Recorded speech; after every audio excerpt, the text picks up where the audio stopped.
భారతదేశంలో బెంగళూరుని silicon valley అని పిలుస్తాం. కానీ కొంచెం వర్షం పడ్డా బెంగళూరు తట్టుకోలేదు. అసలు యాక్చువల్గా సీ లెవెల్ నుంచి బెంగళూరు అనేది 3000 ఫీట్ హైలో ఉంటుంది. నెదర్లాండ్లో చాలా సిటీస్ సీ లెవెల్ కింద చాలా తక్కువలో ఉంటేనే నెదర్లాండ్స్లో ఎప్పుడు ఇంత డ్రైనింగ్, ఇంత విపరీతమైన ఫ్లడ్స్ రావు.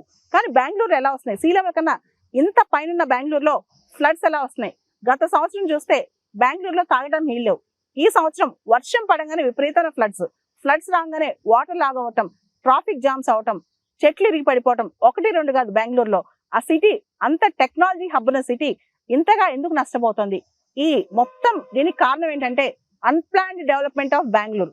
అంతేకాదు అక్కడ డ్రైనేజ్ సిస్టమ్ లో కూడా ప్రాపర్ రీటర్నింగ్ వాల్స్ లేకపోవటం. బెంగళూరు మొత్తం ఒక కాంక్రీట్ జంగిల్ అయిపోయింది. దాంతో బెంగళూరులో కొంచెం వర్షం పడ్డా విపరీతమైన వాటర్ లాగ్ అయిపోయి ఫ్లడ్ అయిపోతుంది అనమాట.